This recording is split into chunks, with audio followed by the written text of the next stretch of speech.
Okay, enzyme activity and chromatin remodeling. So, we've got these histones, and our DNA wraps around the histones. Okay.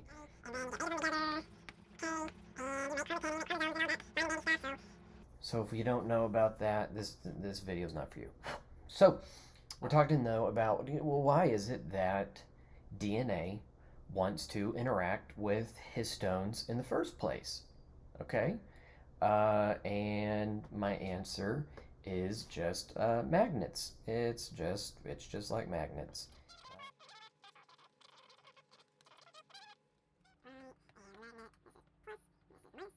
Right, and if we have this magnet, nice. This doesn't work, okay? Whoa, absolutely not. That doesn't work. Okay, remember your magnets. Positives and positives don't go together. Negatives and negatives don't go together. Opposites attract. So, if I go ahead and switch things around though, ooh, we like it like this. This is the way we like it. And I'm gonna not do that anymore. So, uh, it's the same thing here. Let's talk about specifics though.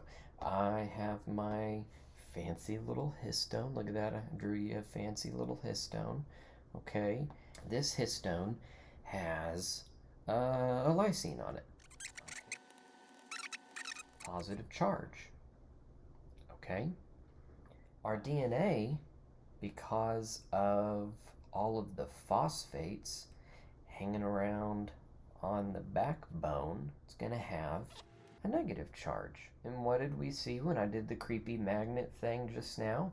Positives and negatives, they love each other very much.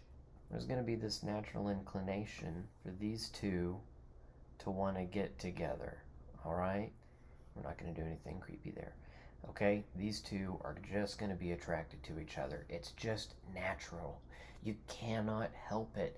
And it is, at its most basic core principle, kind of what holds the whole freaking universe together, right? We know this. We love science. Positive and negative charges. It's everywhere, okay?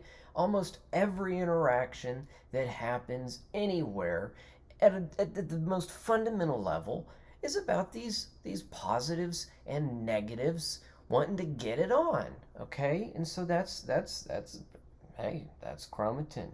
That's how this DNA gets wrapped around those histones. How do we get to the DNA to replicate it or to transcribe it if we need proteins off of it or if we need the cell to divide? How do we do that when it's all like, engaged with the histone? How do you get a hold of it? How do you call DNA when it's on its honeymoon with histones? You got to change that histone. You just got to make it, let's just say we're going to make it ugly, okay? We already went creepy, or let's just stay creepy. You got to make it ugly. And so you have, um, actually, this is great. This is great. I didn't even intend for this to be this great. You're going to put a hat, you got hats. Hats are going to make it ugly, okay? Hats are going to make it ugly. You have a hat, okay? Let's use like Abe Lincoln's hat. Abe Lincoln was an ugly guy.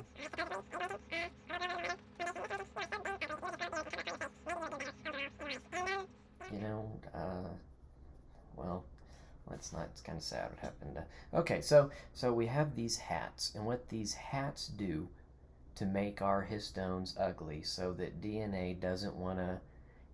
DNA just wants to hop right out of that bed. I'm getting out of this bed. These hats are bad.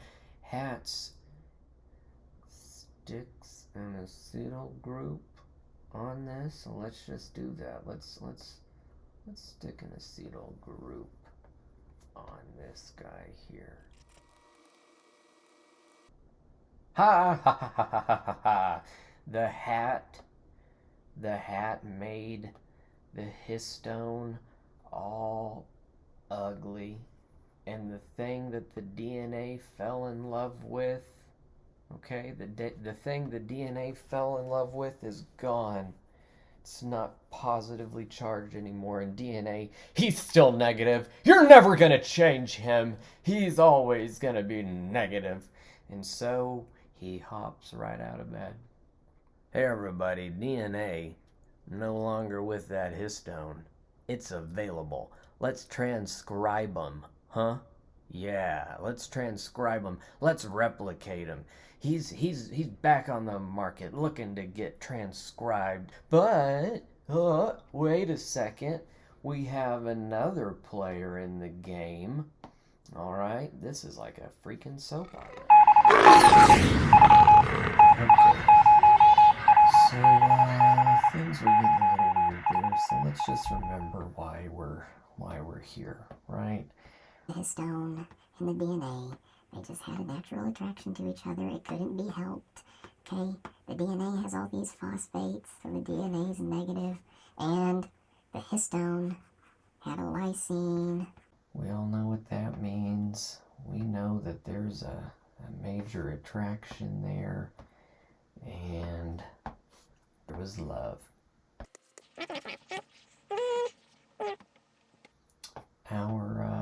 Our histone tried something new, put on a hat. With the hat comes a change, a really significant change. We end up with an acetyl group, and we're no longer positive, and so the DNA fell out of love, went and got himself transcribed and replicated, and so now we gotta go to marriage counseling.